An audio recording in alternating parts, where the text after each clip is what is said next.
Hello guys, my name is David, and in today's video I want to share with you the good news that the opportunity card is finally here. So in my previous video which I've done, and I will encourage everyone who is watching this one and you have not watched that one to actually search for that video under my video tab, and you can watch that video first because I've laid out all the requirements and all the points or whatever you need to apply for the opportunity card. Now, for people who might not know about the opportunity card is actually an opportunity given to people or foreign nationals with vocational training and also university qualifications to actually come to Germany within 1 year to look for a job. Now, I want to go step by step on the processes that you have to go through. For example, I'm going to share with you the link that you have to go through and also recognize your documents. For me, like I said, if I was the one approaching this process, this is how I would do it. So currently there is an institution, organization that will recognize your documents first. So this recognition body will actually tell you if your certificate or your documents are fully recognized when compared to the German one, right? And so you have to start from there. You have to see whether it's fully recognized or is partially recognized. And if it's fully recognized, then you don't need a point system that I told you the previous video. But then if it's partially recognized, as I said earlier, you will need a point system on, and also all the other things that come with it, right? And so you have to first of all submit your documents to this body to recognize it, or to see, to evaluate your certificate first. And then when you get that, then you can start also gathering other documents, and then you can submit to the embassy. So the link that I will put in the description box, you will come to this page. So when you open the link, it will bring you to this page. So the most important thing here is to actually look for certificate of equivalence, and this is where you have to click. So when you click on the certificate of equivalence, then it will send you to this place. Now the thing is that there are a lot of responsible authorities for various qualifications, so you need to select, or you need to go through some steps to know which institution or particular place you need to certify or recognize your documents. So we need to click here, for example, and then it will bring us to this questionnaire to actually ask us what type of profession, so occupation. For example, if I'm a nurse, or let's say I did business management, right? Let's say business management.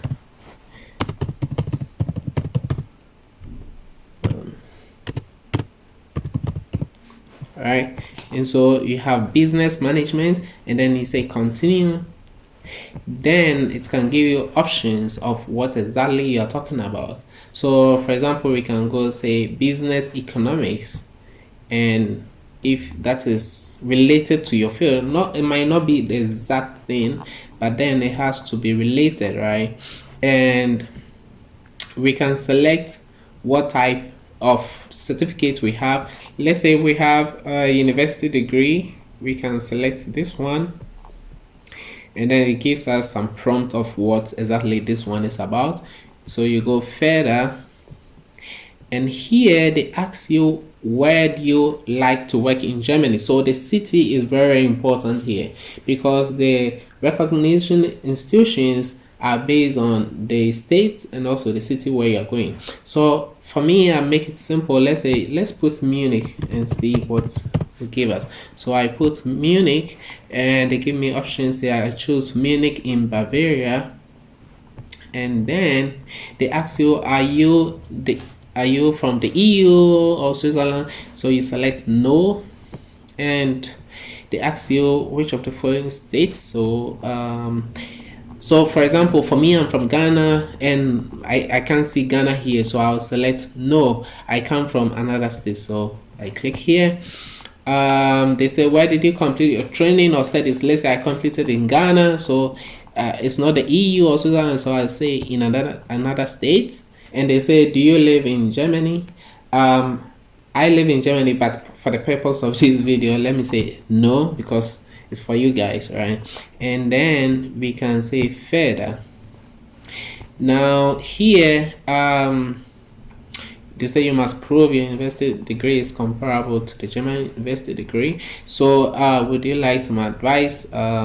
No, because I just want to find out what institution I have to certify my documents, right?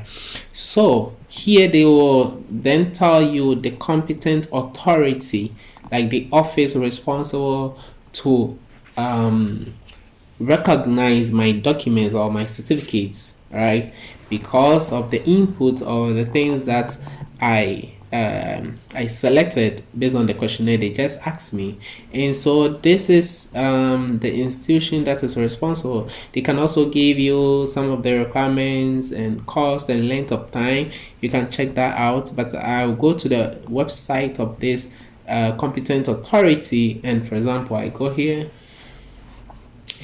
and it brings me to this website. Now I want to on my previous video I kept this link because this is the authority for foreign universities degree, but I want to also tell you that if you have a vocational training, it might not work with this institution. They might not be able to recognize it, right? So let's go quickly through this process again, and I'll show you something. For example, let's say you're a nurse, right? So I'll be quick with this one. Let's say a nurse is a continue.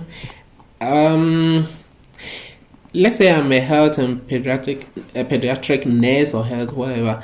Let me choose this one. It doesn't really matter, but at least you have to select which one you actually did your training in. And here we can go further. It gives you instructions. So I'll put Munich in Bavaria, and here no, the state I would do the same thing. I come from another state, I did my training in another country, I did in Ghana, for example. Do you live in Germany? I'll say no. Further, I don't need any advice. Let's see what it tells us. Now we can see that they have given us the competent authority who is responsible to certify or recognize my certificate, because nursing program is actually regulated in Germany, and so there's a special regulatory body for that. So let's go to the website. So you click on the link to the website and you can see that they have different institutions for that, and so it's important you go through that quick test to know which institution is actually responsible for recognizing your certificates.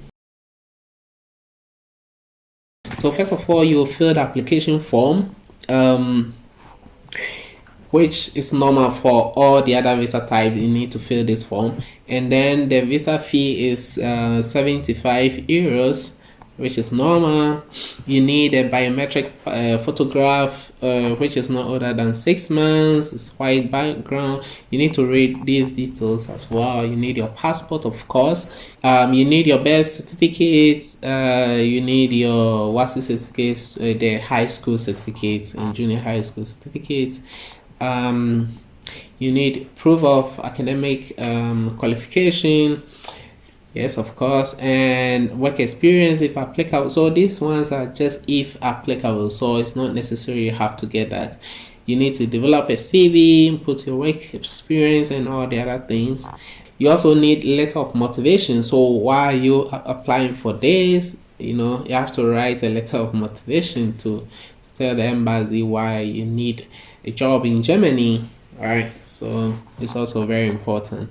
Now you need proof of adequate financial means in a form of block account with a minimum of 1,027 euros, or you can also use obligation letter. That is, if you know somebody living in Germany, you can ask them to do this for you, and so with no cost actually.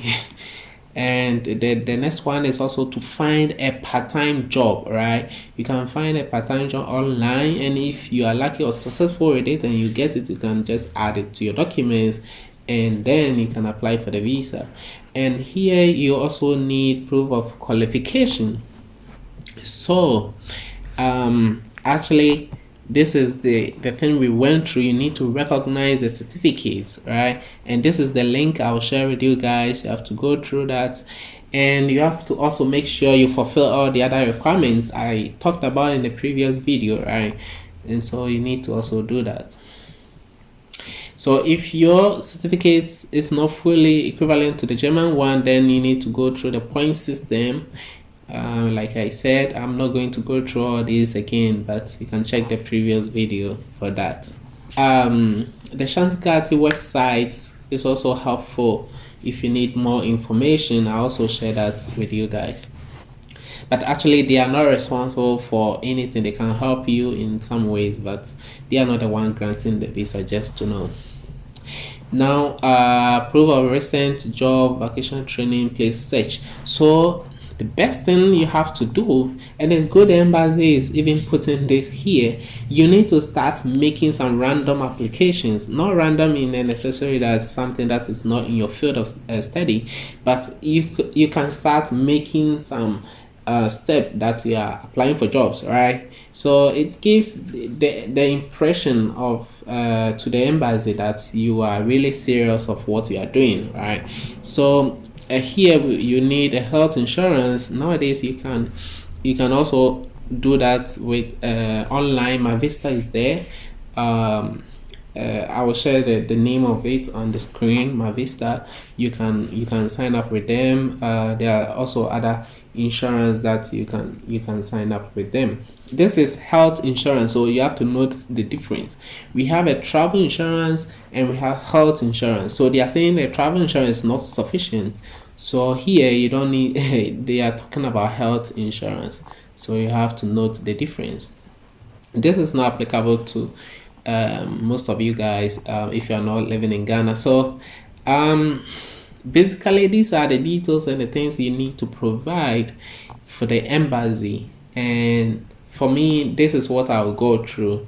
I know people are talking about the money, the block account and all that. I know it's a huge amount, but it's still free. You know, this process is free because even the block account is still for you, it's free, right? So if you open a block account and use it for the process, when you come to Germany, you will get the block account back in installment for the period of 12 months, right? And trust me, if you come in the first month or two, you find a part-time job, you don't need to spend the money, the block account money. So you can use the part-time job as your expenses and keep the block account money somewhere. Maybe if you took a loan or some money from a friend or family, you can return the block account money back to them, and then you can use the part-time work to pay your rent and stuff like that. So this is what we have to do. And yeah, I think I've covered almost all the points. And yeah, so if you have any questions, just leave in the comment section and I'll answer that for you. Okay guys, thank you for watching. If you like this video, give it a thumbs up and subscribe to the channel, and I'll see you in another one. Thank you. Bye.